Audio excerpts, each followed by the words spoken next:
Olá, bom dia. Aguardando os demais aqui, acho que abrirem suas câmeras para a gente dar início. Olá, Rômulo. Bom dia, Paula. Daniela, prazer em recebê-la. Olá. Luiz Guilherme, acho que está aí também. Aqui é só meu vídeo que não abre. Ok. Bom dia. Bom dia, Luiz Guilherme. Bom dia, Anderson. Bom dia. Fabrício, por favor, meu vídeo.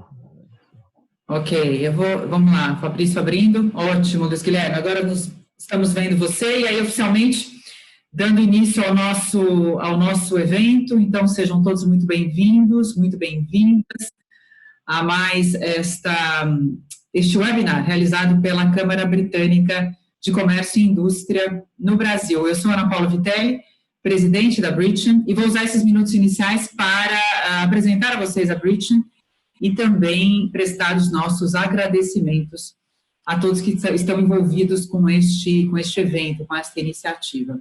Então, inicialmente, eu digo a vocês que a missão da Britton é ser a referência na comunidade empresarial Brasil-Reino Unido, propiciando um fórum relevante, cada vez mais relevante, de discussão para o incremento do comércio bilateral, investimentos, serviços e relacionamentos. Estamos presentes em São Paulo, Rio de Janeiro, Paraná e Minas Gerais, atuando de maneira, então, nacional. Fazer parte da Britton significa fazer parte de um grupo de executivos de alto poder de decisão no Brasil e no Reino Unido. A Câmara atua por diferentes comitês setoriais e grupos de discussão, e para que você conheça um pouco mais as diferentes áreas nas quais a Britton atua, convido você a fazer uma visita ao nosso site, britton.com.br.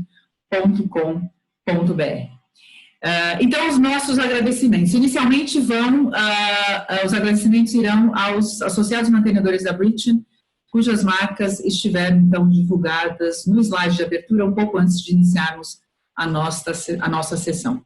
E temos aqui um grupo grande hoje de profissionais, né, envolvidos da Câmara que organizaram essa iniciativa. Então, inicialmente, agradeço a Carolina Uris, que é presidente da Britton em São Paulo, ao Fábio Caldas, presidente da Britton no Rio de Janeiro, e a equipe que, então, esteve à frente mais diretamente à organização dessa iniciativa. Então, inicialmente, Luiz Guilherme Primos, obrigado. Luiz Guilherme, presidente do Comitê Legal, Tributário e Regulatório em São Paulo. Agradeço a Paula Costa, que é presidente deste mesmo comitê, então, Legal, Tributário e Regulatório no Rio de Janeiro. Rômulo Coutinho, vice-presidente do comitê em São Paulo. E a Paula Abreu, vice-presidente também do comitê no Rio de Janeiro. E, claro, agradeço também ao Fabrício Soares, o nosso gerente da Câmara, que está fazendo este evento, organizando e pilotando os bastidores deste webinar hoje com todo este grupo. E, claro, né, por último, porém não menos importante, os nossos ilustres convidados de hoje, Daniela Marreco Cerqueira, da Anvisa, e também Anderson Ribeiro, do Casnar Leonardos Advogados. Agradeço imensamente pela disponibilidade de vocês em estar conosco para essa discussão e desejo a todos um excelente evento. Passo a palavra, então, a Luiz Guilherme, Paula e Rômulo, que conduzirão esta sessão. Desejo a todos um excelente evento e uma ótima discussão. Um bom dia a todos. Então, a palavra está com vocês. Obrigada. Bom dia, Ana Paula, obrigado. Bom dia aqui aos meus colegas de moderação, Daniela também e Anderson. Bom dia, Fabrício, behind the scenes. É um prazer estar aqui com vocês. Antes de mais nada, eu gostaria de enfatizar, né, e agradecer ao Casnar Leonardo, nosso associado, do qual o Anderson é sócio, por haver proposto esse webinar. E esse é um dos benefícios que a Britton concede aos seus associados, né? É o poder de propor e de participar dos webinários. Então, o tema foi proposto por eles e é um tema bastante interessante. Esse tema desperta paixões, né? E justamente porque as discussões elas são muito pautadas por posicionamentos políticos e religiosos, apesar de se tratar de um tema eminentemente técnico. né? Seguindo uma tendência mundial, no ano passado, em dezembro do ano passado, a Anvisa regulamentou o registro de produtos à base de cannabis, né? E essa regulamentação entrou em vigor agora em março, um pouquinho antes da paralisação do mundo por conta da pandemia de Covid. O acesso aos mais elevados níveis de saúde é um dos direitos humanos. Isso está na Declaração de Constituição da Organização Mundial da Saúde, né? E esse acesso se dá também através da garantia de acesso aos medicamentos, né? Então, muitos pacientes com moléstias que vão de epilepsia ao câncer têm se beneficiado bastante desses produtos, né? Até porque outros tipos de medicamentos não têm feito efeito, não lhes faz efeito, mas o alto custo desses medicamentos no Brasil ainda impede o pleno acesso a esses fármacos. E por conta disso existe um projeto de lei em curso perante o Congresso Nacional que busca regulamentar também a produção e o cultivo da cannabis, não só para fins medicinais, mas também para outros fins industriais. Então, para falar sobre tudo isso, nós temos um time de especialistas hoje aqui, da área regulatória, e que a Paula agora vai apresentar para nós. Obrigado. Bom dia a todos. É um prazer poder mediar mais um webinar promovido pelos Comitês Jurídico, Tributário e Regulatório da Britam em São Paulo e no Rio de Janeiro. Hoje, como já contextualizado pelo Luiz Guilherme, vamos tratar do tema da regulamentação de produtos à base de cannabis. E para isso, nós vamos contar com a participação da doutora Daniela Marreco Cerqueira, que é mestre e doutora em Biologia Molecular e atualmente é diretora adjunta da 2ª Diretoria da Anvisa, que cuida dos registros e pós-registros de medicamentos e alimentos. Também vamos contar com a participação do Dr. Anderson Ribeiro, sócio do escritório Casnar Leonardi Propriedade Intelectual, que é mestre em Propriedade Intelectual pela Queen Mary University e em Concorrência e Regulação pela Universidade de Lisboa. O Dr. Anderson já milita há 15 anos na área de regulação, fazendo essa interface com a Anvisa e o Ministério da Agricultura. Desde já, eu aproveito para agradecê-los pela disponibilidade de estarem aqui conosco hoje para discutirmos esse tema tão interessante. Nosso webinar hoje vai ter a seguinte dinâmica. Cada palestrante vai fazer uma breve apresentação por cerca de 15 minutos e, em seguida, vamos ter uma sessão de perguntas e respostas que será conduzida pelo Luiz Guilherme, o Rômulo Coutinho e eu. A audiência online também pode fazer perguntas por escrito, por meio da ferramenta Q&A da plataforma Zoom. As perguntas vão ser recebidas pelos moderadores do Comitê Jurídico e direcionadas aos palestrantes. Por favor, a gente pede para que, quando você encaminhar a sua pergunta, que você se identifique informando seu nome e a empresa para a qual você trabalha, se for o caso. Gostaria de lembrar também que esse webinar está sendo transmitido por meio da plataforma Zoom e também no canal YouTube da Câmara Britânica. Mas a gente pede para que as perguntas que vocês quiserem fazer sejam concentradas na plataforma Zoom, porque o chat do canal YouTube não vai ser monitorado durante o webinar. E, por fim, em virtude dessas restrições de tempo que a gente tem, vai haver uma curadoria para as perguntas realizadas. Então, desde já, a gente já se desculpa caso eventualmente alguma pergunta não seja abordada ou respondida. Eu vou passar agora a palavra à doutora Daniela para começar a sua apresentação. Obrigada a todos. Bom dia. Eu inicialmente agradeço à Câmara Britânica pelo convite. É uma excelente oportunidade para a agência poder expor um pouco dessa regulamentação, que trouxe a possibilidade de maior disponibilidade de produtos à base de cannabis no Brasil, principalmente por ser uma norma bastante recente. Quanto mais oportunidades a agência tem de expor essa regulamentação e de esclarecer dúvidas da sociedade, melhor para a aplicação da norma e para que o fim dela seja atingido, que é o acesso dos pacientes brasileiros a esses produtos. Então, eu vou compartilhar uma apresentação bastante breve para que a gente possa ter tempo para os questionamentos depois.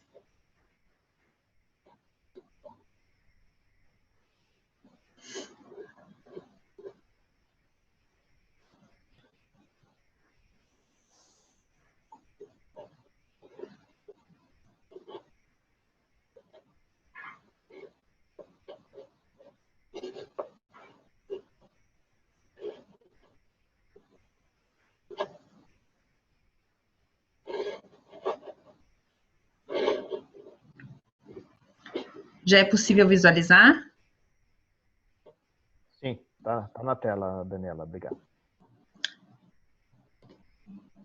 Então, a apresentação é sobre a nova regulamentação da Anvisa, sobre os produtos à base de cannabis.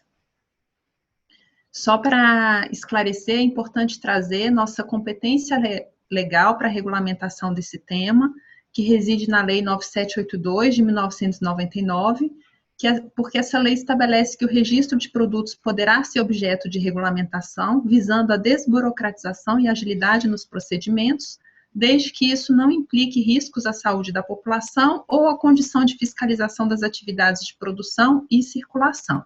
Então, esse foi o grande embasamento legal que a gente utilizou para elaboração e construção dessa normativa, porque ela visa bastante a desburocratização e agilidade com o fim de disponibilidade desses produtos à população. Aqui eu trago um pouco do cenário internacional sobre a regulamentação dos produtos à base de cannabis. Eu não vou passar pelo cenário de cada país individualmente, mas é importante esclarecer que a maior parte dos países estabeleceu uma regulamentação própria para a regularização desses produtos. Os países, em sua maioria, não tratam da mesma forma que tratam os medicamentos, esses produtos à base de cannabis. Então, existem países que possuem leis específicas para permitir a regularização desses produtos. Outros países possuem normas das agências reguladoras separando os produtos de cannabis dos medicamentos, exatamente por conta das particularidades que envolvem esses produtos, pelo fato de muitas vezes serem produtos que são utilizados há muitos anos, mas que ainda não possuem estudos clínicos nos moldes exigidos para o registro de um medicamento e pela necessidade da população de acesso a esse tipo de tratamento. Então, os países possuem diferentes tipos de regulamentação, mas em grande parte visando a regularização numa categoria distinta da categoria utilizada para medicamentos. E a Anvisa utilizou esse cenário internacional, que foi bastante estudado, alguns países foram visitados pelos representantes da agência, para que a gente pudesse elaborar a resolução 327, de 9 de dezembro de 2019, que é a norma que estabelece o procedimento para a concessão da autorização sanitária para a fabricação e a importação, bem como os requisitos para comercialização, prescrição, dispensação, monitoramento e fiscalização dos produtos de cannabis para fins medicinais. Então, essa norma estabelece que os produtos de cannabis, contendo como ativos exclusivamente os derivados vegetais ou fitofármacos da cannabis sativa, devem possuir predominantemente o canabidiol e não mais que 0,2% do tetrahidrocannabinol, que é o THC. Mas a norma também permite a regularização de produtos que têm um teor de THC acima de 0,2%, desde que sejam destinados a cuidados paliativos e exclusivamente para pacientes sem outras alternativas terapêuticas e em situações clínicas irreversíveis ou terminais. Esse quadro é bastante importante porque ele traz a diferenciação entre os medicamentos à base de cannabis e os produtos de cannabis. Isso costuma gerar um pouco de confusão. Então, é importante esclarecer que os medicamentos à base de cannabis, eles já são permitidos há alguns anos pela agência. A empresa pode seguir a regulamentação de um medicamento fitoterápico, de um medicamento específico ou até de um medicamento novo para regularizar esses produtos, apresentando os dados de qualidade, segurança e eficácia para o registro desses medicamentos. Até o momento, a gente tem um medicamento registrado na Anvisa, à base de cannabis. Já os produtos de cannabis são aqueles regularizados pela RDC 327 de 2019 e que eles não estão sujeitos ao registro, eles são diferentes de medicamentos, eles estão sujeitos a uma autorização sanitária e devem cumprir os requisitos da resolução 327. Algumas diferenças entre esses produtos. No caso dos medicamentos, a validade do registro de medicamentos é de 10 anos, enquanto a validade da autorização sanitária é de 5 anos. O registro, ele precisa ser renovado a cada 10 anos, enquanto a autorização sanitária, ela precisa ser convertida após a sua validade inicial no registro de um medicamento. Então, ela não vai ser sujeita a uma renovação. Os medicamentos podem possuir nomes comerciais, já os produtos à base de cannabis não podem ter nomes comerciais. Os medicamentos, eles possuem dados de qualidade, segurança e eficácia, então eles podem ter indicações terapêuticas que foram demonstradas por meio dos dados apresentados pela empresa, enquanto os produtos de cannabis, eles são considerados produtos consagrados pelo uso, eles têm a sua segurança estabelecida com base em dados de literatura e, por isso, eles não podem ter indicações terapêuticas associadas, e a indicação e a posologia são determinadas pelo médico prescritor. Além disso, os produtos de cannabis, eles têm uma limitação que só podem ser utilizados por via oral ou nasal. Eles não necessariamente passam por uma avaliação prévia da Anvisa, então o dossiê é peticionado na agência e ele pode ser autorizado sem análise prévia, enquanto os registros precisam ter todos os documentos analisados pela agência.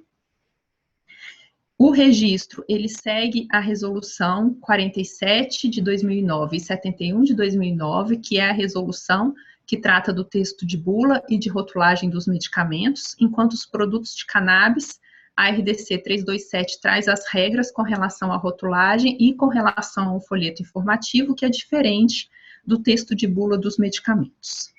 E no caso dos produtos de cannabis, o paciente ou o seu representante legal também vão assinar um termo de consentimento livre esclarecido, concordando com o uso desse produto.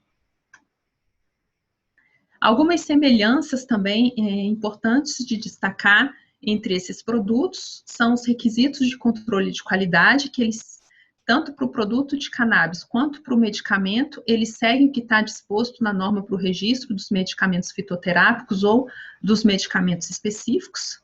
As autorizações que a empresa deve possuir também são as mesmas, que é a autorização de funcionamento, autorização especial, e o certificado de boas práticas de fabricação, que é o CBPF, para medicamentos, também são documentos exigidos em ambos os casos. É vedada a manipulação de fórmulas, tanto no caso de medicamentos, quanto no caso dos produtos à base de cannabis.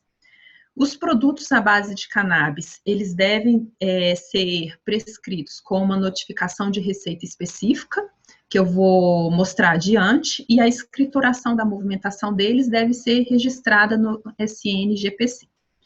No caso dos produtos que possuam até 0,2% de THC, eles devem ser destinados a pacientes em casos que estiverem esgotadas as opções terapêuticas disponíveis no mercado nacional, e o rótulo desses produtos deve trazer uma faixa preta contendo a frase venda sobre prescrição médica e só pode ser vendido com retenção de receita.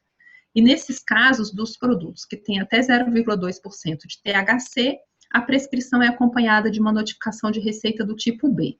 Já os produtos com mais de 0,2% de THC, eles são destinados a cuidados paliativos para pacientes que não tenham outras alternativas terapêuticas e que estejam em situações clínicas irreversíveis ou terminais. Nesse caso, a embalagem do medicamento também traz um rótulo com a faixa preta contendo a frase venda sob prescrição médica e atenção, o uso desse produto pode causar dependência física ou psíquica pelo teor do THC. E a prescrição é por meio de uma notificação de receita do tipo A. Outros aspectos importantes dessa resolução 327, o produto de cannabis que for ser importado, ou seja, não é fabricado no Brasil, ele deve estar regularizado no seu país de origem, independente dele ser regularizado no país de origem como medicamento, como suplemento alimentar, ou em uma categoria independente, mas ele precisa estar regularizado no seu país de origem. Os produtos de cannabis importados, eles precisam ter o controle de qualidade realizado em território nacional para todos os lotes importados. E com relação à importação do insumo para a fabricação desses produtos, é vedada a importação da planta ou de partes da planta cannabis. Então, a empresa precisa importar um insumo farmacêutico na forma de derivado vegetal, fitofármaco, já o produto a granel ou industrializado. A autorização sanitária, já coloquei anteriormente, ela tem um prazo improrrogável de 5 anos. Após o vencimento dessa autorização, a empresa deve buscar a regularização pela via de registro de medicamentos. Então, é importante que no momento em que ela solicita a autorização, ela já esteja preparada para desenvolver aquele produto de acordo com os requisitos para registro de um medicamento. Os produtos de cannabis não podem ostentar nomes comerciais, como eu já coloquei anteriormente também. Eles só podem ser utilizados por via oral ou nasal, e a empresa solicitante da autorização é responsável pela qualidade e segurança desses produtos. É uma resolução que se baseia numa corresponsabilização entre a agência e a empresa, na medida em que a empresa precisa cumprir as regras com relação à qualidade desses produtos, e não necessariamente esses dados vão ser analisados pela agência anteriormente à autorização. Além disso, a norma estabelece que as empresas fabricantes devem possuir um certificado de boas práticas de fabricação emitido pela Anvisa para medicamentos, sendo que no período de 3 anos, a partir da data de publicação da norma, a Anvisa pode aceitar um certificado emitido por uma agência de um país reconhecido pela Anvisa. Então, se a empresa ainda não tiver o BPF emitido pela Anvisa, pode ser utilizado um certificado de boas práticas emitido por outro país, desde que para medicamentos. A empresa deve garantir a qualidade, a estabilidade e a segurança desses produtos após a realização de mudanças, e para algumas mudanças a empresa precisa fazer uma nova solicitação de autorização, outras mudanças podem ser realizadas dentro da mesma autorização previamente concedida. Além disso, com relação às ações de pós-mercado e as ações de monitoramento, são as mesmas que são aplicáveis aos medicamentos e aos produtos à base de cannabis. Além disso, a empresa que possui autorização sanitária anualmente precisa elaborar um relatório de avaliação de benefício-risco para o seu produto. As normas relacionadas à inspeção, controle, armazenamento, distribuição, transporte e fiscalização dos produtos de cannabis também são as mesmas normas aplicadas a medicamentos.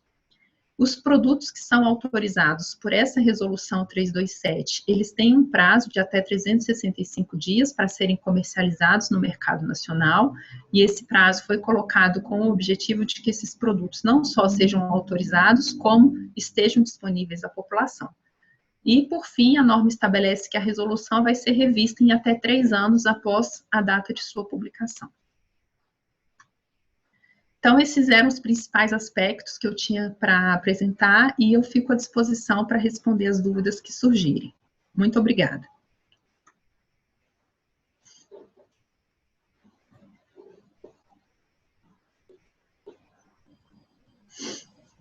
Obrigado, Daniela. Anderson, por favor. Obrigado. Daniela, precisa acessar o seu compartilhamento de tela, por favor. Joia, obrigado. Vocês me ouvem bem? Sim. Perfeito. Bom, primeiramente, eu queria agradecer a oportunidade que a Câmara deu para nós, né, de trazermos esse tema. É um tema definitivamente desperta muito interesse, mas também é muito controverso, como o Guilherme comentou. Eu vou lembrar aqui a fala do ex-presidente da Anvisa, o Dr. William Dibby, que, né, emocionado quando lia o relatório do voto dele, ele chegou a comentar, né, que pode não ser o tema mais importante que a Anvisa já lidou, mas com certeza figura entre os mais, se não o tema mais controverso durante esses 20 anos de existência, na época, agora 21.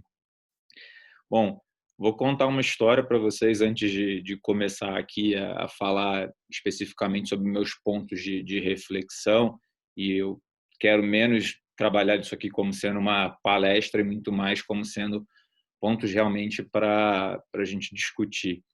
Mas é a história de um advogado jovem, bastante pessimista em relação à atuação da Anvisa, diante de uma percepção de que a agência, ainda muito jovem, né, vivia um certo descompasso com a prática regulatória internacional, com uma dificuldade de dar previsibilidade das suas normas, e também com uma certa falta de transparência, talvez até pela falta de mecanismos ainda estabelecidos para isso.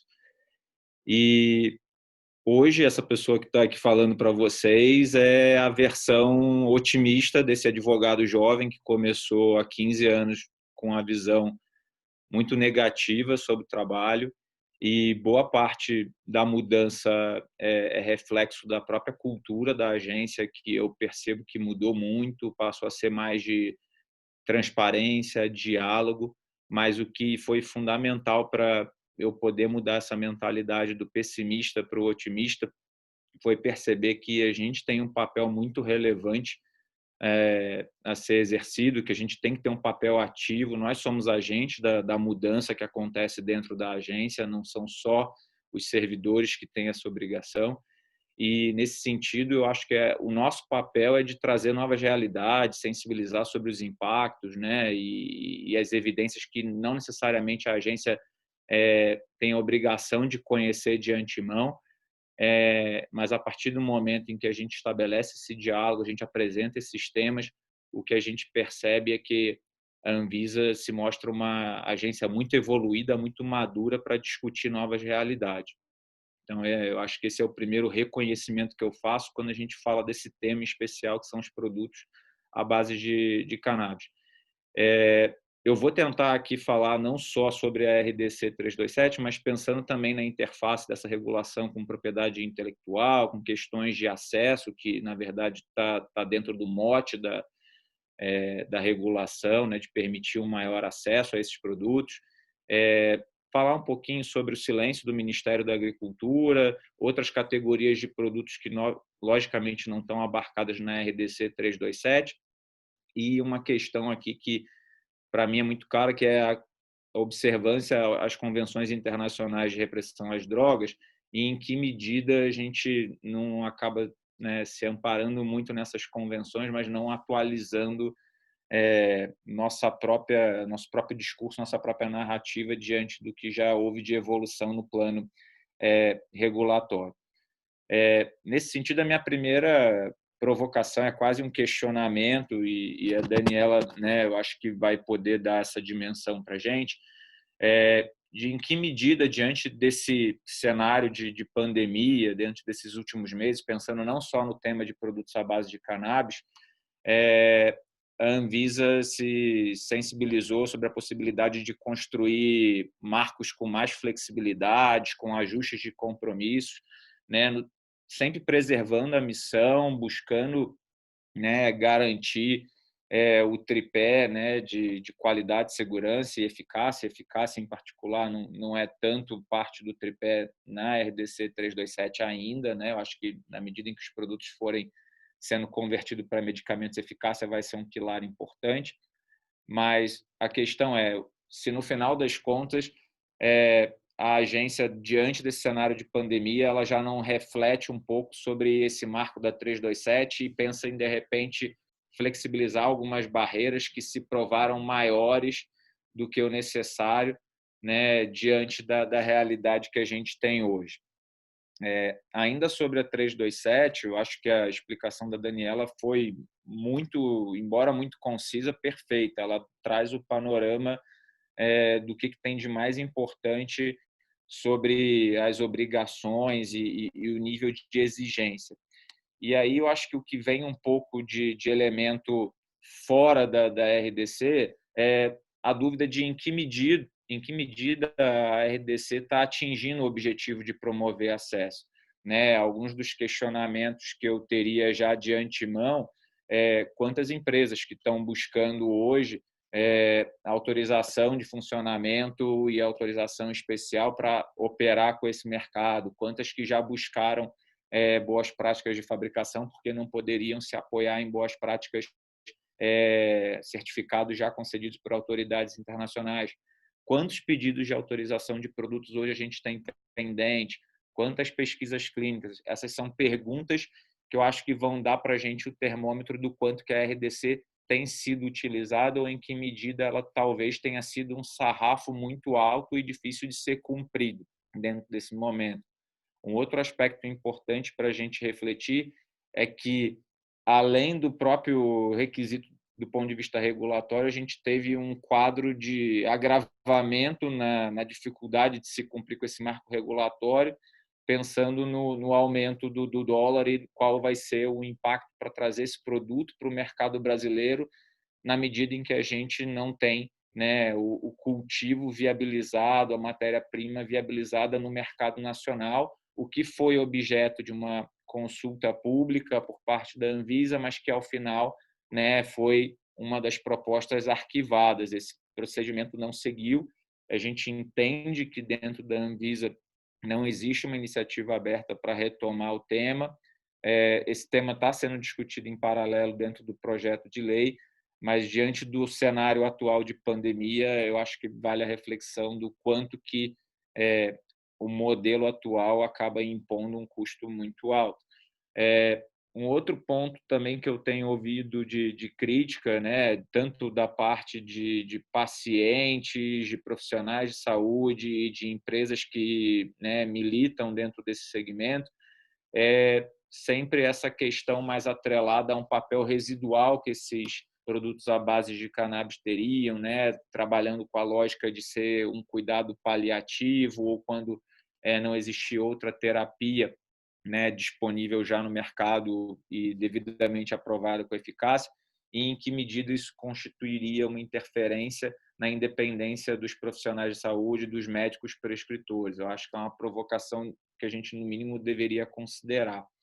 E aí, né, voltando aqui à questão do sarrafo muito alto, um ponto, pelo menos, que eu tenho visto que talvez explique até uma certa demora em ter mais produtos autorizados com base na RDC 327 é a previsão de que a gente tem que fazer o estudo de estabilidade, o que ficou esclarecido no Perguntas e Respostas que a Anvisa fez, em que se espera que os resultados sejam resultados, né, de 12 meses, e sabendo que algumas das empresas não vinham se preparando para essa realidade porque não sabiam exatamente o que e quando seria aprovado, a verdade é que, a partir do momento em que foi aprovada a regulação, muitas delas começaram a produzir os estudos de estabilidade da zona 4B do zero. Então, talvez a gente comece, assim, a ter uma corrida para a autorização desses produtos na virada de 2020 para 2021, mas não antes, considerando esses 12 meses necessários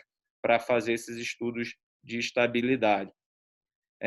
Mudando um pouco o tema e partindo, né, para uma questão aqui sobre o que mais existe dentro da Anvisa sobre o uso de produtos à base de cannabis, a gente não pode esquecer que boa parte da discussão começou, né, com a RDC 17 de 2015, criando uma via de importação quase que num formato de uso compassivo, permitindo que cada paciente, mediante prescrição, pudesse fazer a importação em caráter individual de produtos contendo primeiro CBD, depois também foi, né, modificada a própria portaria 344 para contemplar THC.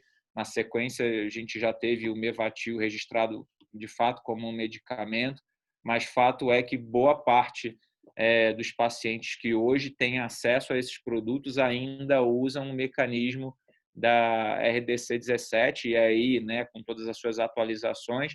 E minha pergunta aqui seria em que medida, né, a gente tem ainda um aumento do número de pacientes confiando nesse mecanismo, se a gente já está num viés de baixa, se a gente tem estabilidade nesses pedidos mês a mês, e se a gente consegue, durante esse quadro de pandemia, traçar algum cenário em relação a em que medida o aumento do dólar impactou na viabilidade de acesso a esses produtos.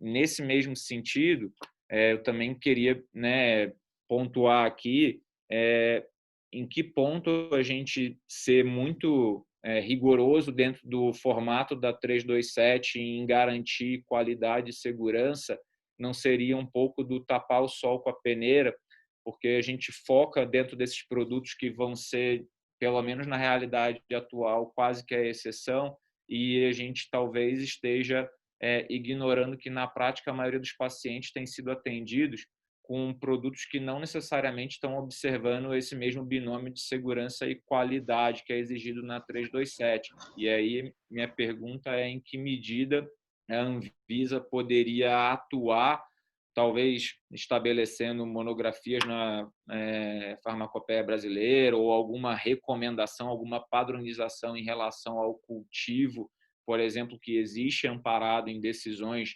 judiciais ou para balizar a importação nessa via individual, para que a gente tivesse controles mínimos do ponto de vista de segurança, né, e qualidade, porque, na final das contas, se a missão da agência passa por eliminar, prevenir, né, e remediar riscos, a gente não pode ignorar que o cenário atual, nesse ponto, não tem sido tão efetivo.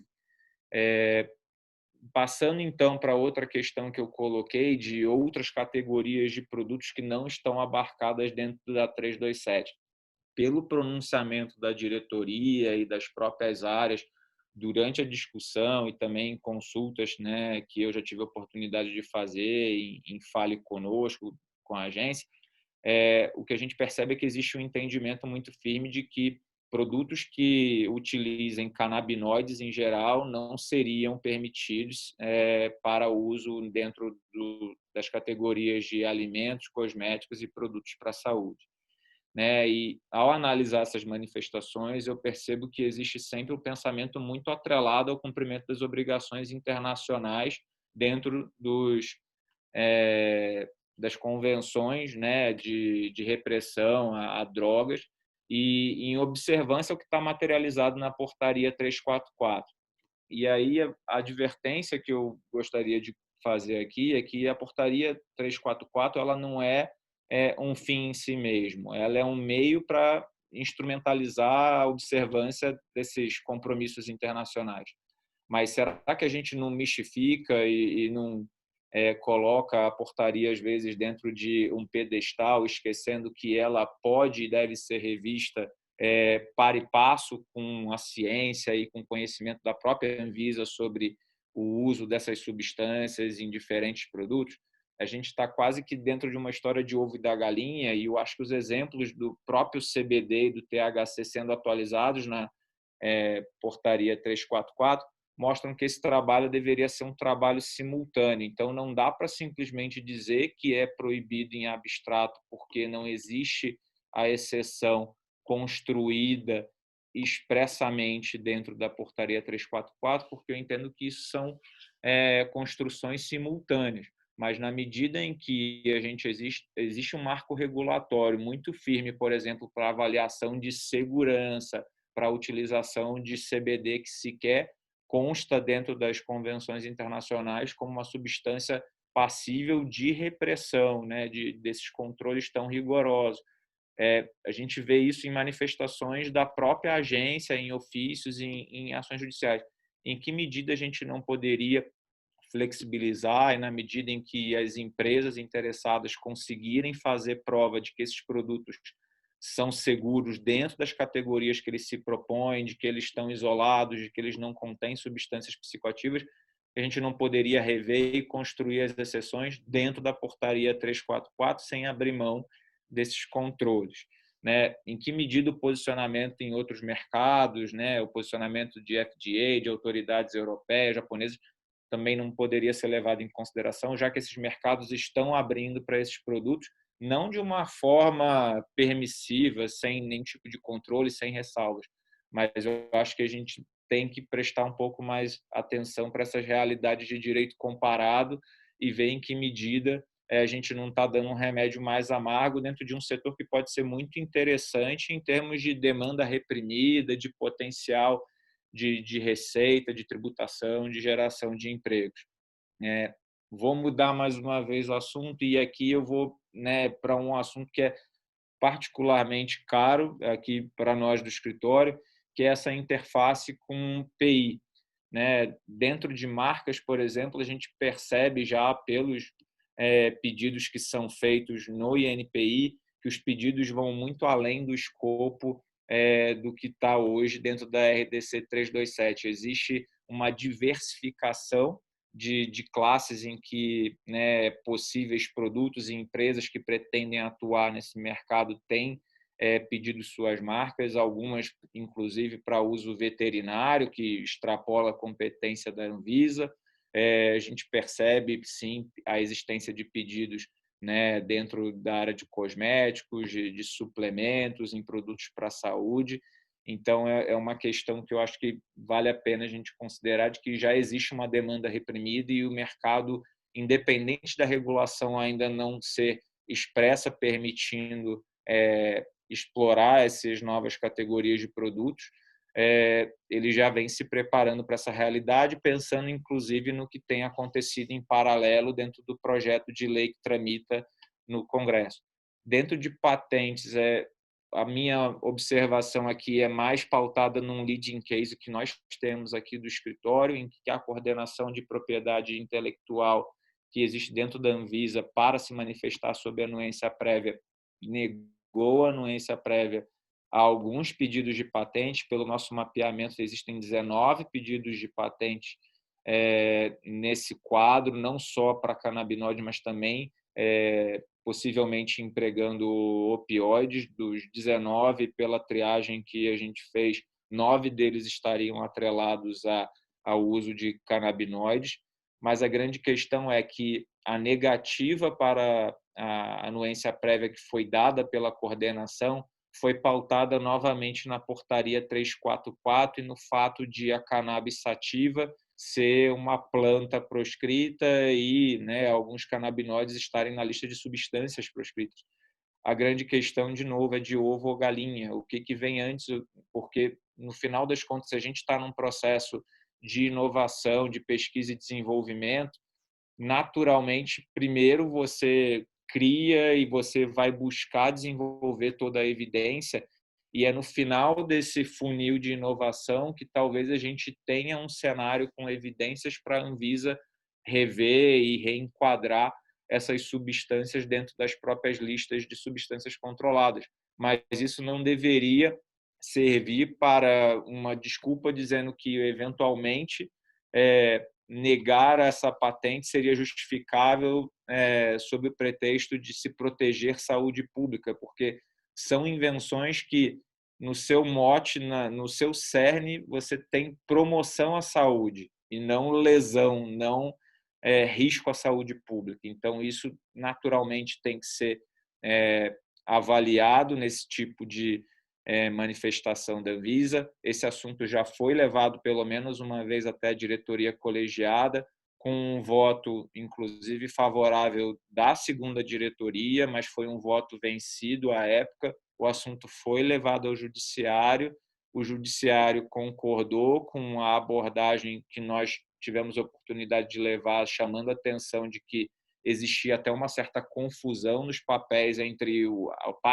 processo de inovação, de invenção, e o papel da Anvisa na hora de regularizar produtos, e devolveu o tema para a Anvisa rejulgar, mas a gente ainda não tem previsão de quando esse assunto vai ser retomado. Mas é um alerta interessante para que a Anvisa não confunda os papéis e, eventualmente, acabe criando um gargalo para a inovação com esse tipo de substância, sendo que, né, a exceção para pesquisa e desenvolvimento para uso médico sempre foi muito claro, inclusive nas convenções internacionais de repressão à droga. E aí eu acho que um último ponto dentro de PI que para mim é muito interessante a gente levantar é a questão de cultivares, né? Das variedades de plantas, um assunto que foi pouco debatido durante a tramitação da consulta pública que culminou com a RDC 327, foi a distinção entre as variedades, né, do cânhamo e marihuana, de acordo com as concentrações de CBD e THC e quais seriam os controles possíveis. Em, né, eventos especializados em PI, interagindo com a SNPC, a percepção que nós tivemos sempre foi de que o SNPC entende que seria possível estabelecer descritores e, eventualmente, proteger cultivares dessas variedades, pensando, inclusive, no artigo 28 da Lei 11.343, que criou o SISNAD, que é o Sistema Nacional, que trabalha com essa política toda de repressão às drogas, mas também, hoje em dia, de acolher o usuário. Mas ele trabalha com cânhamo industrial como uma categoria, mas nós nunca regulamentamos ou criamos essa distinção. Então, hoje a gente tem na lista E da Portaria 344 uma proibição muito ampla à cannabis sativa, à espécie como um todo, sem fazer essa distinção. Em que medida usar esse caminho de descrição da variedade cânhamo não seria uma possibilidade para a gente construir a exceção dentro da própria Portaria 344, que, na verdade, daria só efetividade ao artigo 28. E eu comento isso porque, inclusive, existe uma ação judicial de uma empresa que buscou o cultivo antes até da RDC 327 ser aprovada. Essa discussão está até hoje, né, em curso no judiciário. Uma coisa que me chama a atenção, inclusive, são as manifestações da AGU que não se atualizam, continuam mencionando o tema na Anvisa como se fosse um tema ainda em consulta pública, quando o tema sabidamente já foi convertido em regulação e, no caso da norma de plantio de cultivo, foi arquivada.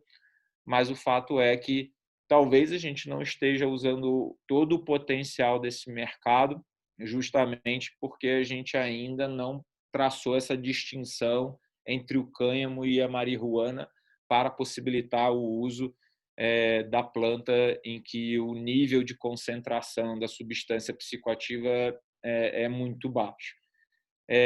E, por último, né, para a gente poder abrir para questões, eu tenho certeza que a gente vai ter muita participação aqui hoje, eu queria só colocar em que medida, né, de novo a provocação, em que medida o acesso vai ser viabilizado via RDC 327. A gente sabe que esse tema está sendo, inclusive, judicializado, né? Existem precedentes já determinando o fornecimento de produtos à base de cannabis, não necessariamente dentro do arquétipo da 327, mas falando de uma mais lato sensu, pacientes querendo exercer o seu direito à saúde previsto constitucionalmente e pedindo acesso, pedindo fornecimento via SUS. E parece que o quadro sui generis, que é a criação dessa categoria, talvez seja inviabilize que a Conitec considere esses produtos para incorporação via SUS. Então, se o acesso estiver apoiado no financiamento pelo próprio indivíduo, pelos próprios pacientes, em que medida o acesso de fato vai ser viabilizado dentro desse formato?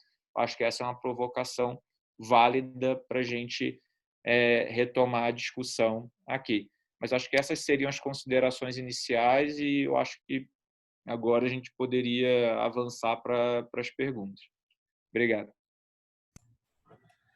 Obrigado, Anderson. Obrigado, Daniela. Acho que as reflexões foram muito importantes e até eu vou começar com uma primeira pergunta que é do comitê mesmo, do nosso Comitê Legal Rio-São Paulo, mas eu queria deixar principalmente a Daniela à vontade para poder comentar as inúmeras ponderações e reflexões que o Anderson fez. Acho que são reflexões bastante importantes e algumas delas tangenciam essa primeira pergunta nossa do comitê. A gente tem visto e tem percebido, a reflexão que a gente fez é que o mercado de produtos à base de cannabis tem crescido muito mundo afora, né? E aí a nossa dúvida, e eu acho que o sentimento de todos que estão assistindo esse webinar é: qual seria o tamanho desse mercado no Brasil? E aí eu já faço um link com a primeira reflexão do Anderson, que é: quantos pedidos a gente tem de registros ou de tentativa de registros junto à Anvisa e em que medida esse mercado, que já é bastante grande mundo afora, talvez não seja um mercado também relevante no Brasil e que está enfrentando uma régua ou um sarrafo muito alto por parte do órgão de regulamentação, sendo que a gente tem uma base ampla de pessoas jurídicas, físicas, etc., tentando atuar com esses produtos à base de cannabis aqui no Brasil. Então, eu passo a pergunta para a Daniela, fica à vontade, e também o Anderson, se quiser comentar. Posso começar? Claro, por gentileza, Daniela. Então, com relação ao tamanho desse mercado no Brasil, né? É um mercado hoje fragmentado, porque a gente tem um mercado de medicamentos, e aí, como já foi colocado aqui, hoje a gente tem só um medicamento registrado, que é o Mevatil, e não existe nenhum outro pedido de registro de medicamento na fila ou em análise pela Anvisa.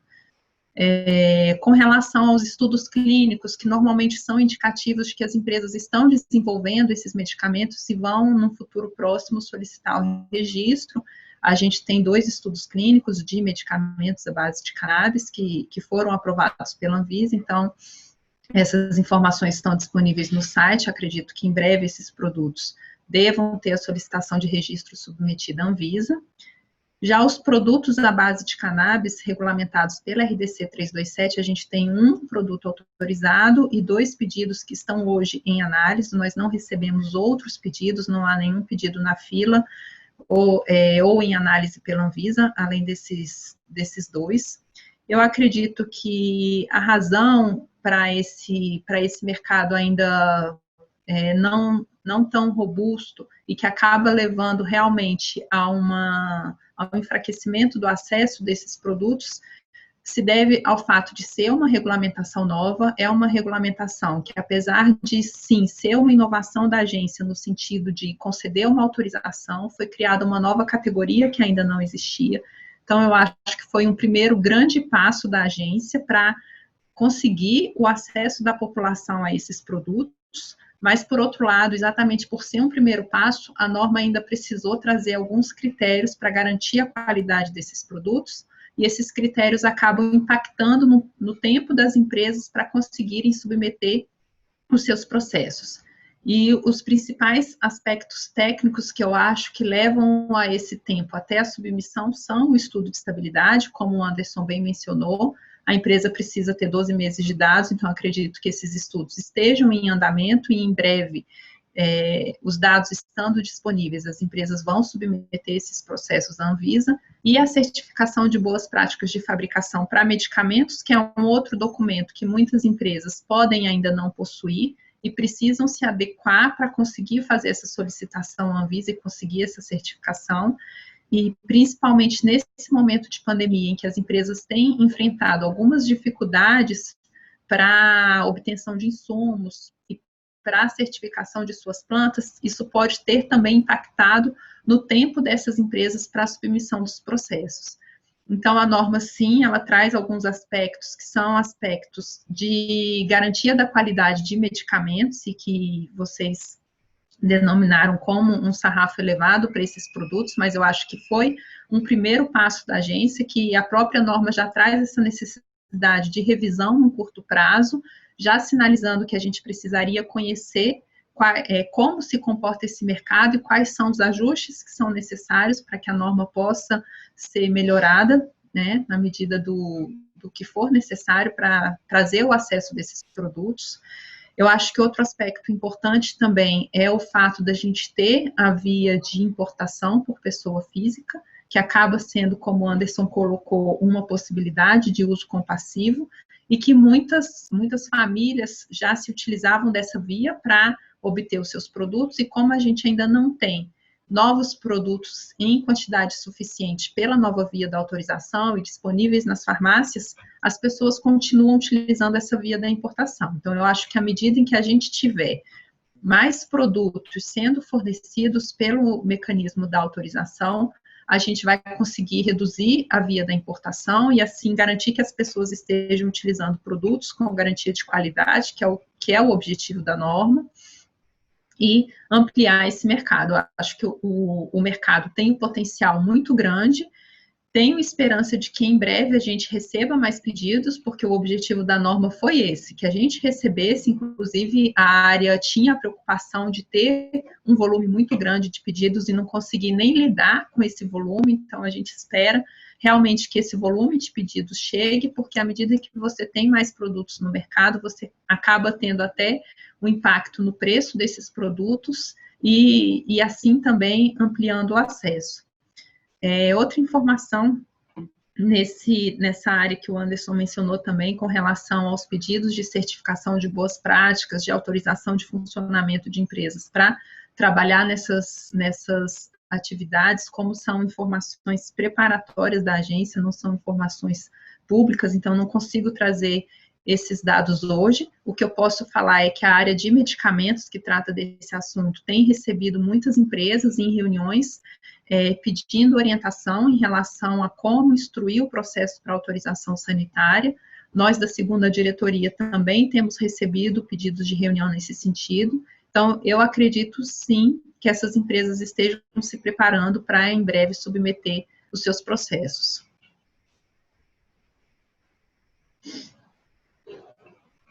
Rômulo, eu vou ser bem breve, assim, eu não consigo te dar uma dimensão de tamanho de mercado e de potencial. Existem vários estudos econômicos falando de talvez potencial acima de $1 bilhão ao ano, no longo prazo, pensando numa ampliação também. Acho que dentro da RDC 327 o escopo não é esse, mas pensando no PL 399 e no que ele pode ampliar o uso desses produtos, talvez esse potencial se realize.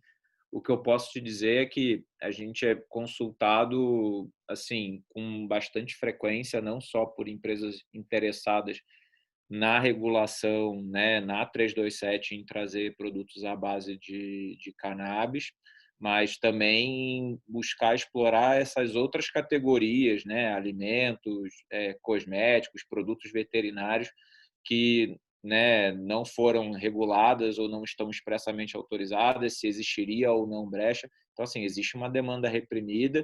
Em algumas delas, a interlocução, inclusive, vai ter que ser com o Ministério da Agricultura. Obrigado, Anderson. Nós estamos com o tempo assim bastante apertado, então eu só queria um breve comentário dos dois a respeito realmente do projeto de lei, né, do 399, se ele não estaria na direção correta em liberar, abrir um pouquinho mais o mercado, né, e para inserir o Brasil como um polo produtor de produtos, que isso aí pode impactar na nossa economia também. E pegando um pouquinho de carona nessa questão do sarrafo e falando um pouco na ótica dos pacientes, queria um breve comentário também, no sentido de a regulamentação, ela impõe a exigência de que o paciente não tenha alternativa de tratamento para que ele tenha acesso, né, aos produtos à base de cannabis. E isso aí me parece conflitar um pouquinho com a questão da ética médica, onde o médico ele tem o direito, né, de prescrever o tratamento que ele acha melhor para o paciente, e o próprio paciente tem o direito de receber o tratamento. Então, ele pode ter a alternativa, mas, de repente, o produto à base de cannabis ele seria mais adequado, por exemplo, né? Mesmo, ou seja, existe alternativa, mas o produto de cannabis seria mais adequado. Então, eu gostaria que a Daniela, especialmente, comentasse se isso aí não deveria ficar a critério médico, em vez de ter essa trava ou esse sarrafo tão alto, para que o paciente tenha acesso ao medicamento.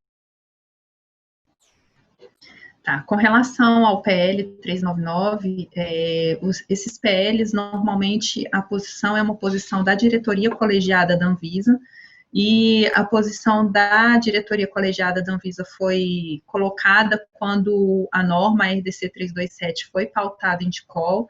Então, hoje, essa é a posição da diretoria colegiada da Anvisa. A gente estabeleceu a possibilidade de autorização para esses produtos. O cultivo, ele ainda precisa de mais discussões, principalmente junto aos órgãos de segurança, e a posição da diretoria colegiada da agência permanece sendo a que foi colocada naquela reunião da diretoria, em que o voto se encontra público.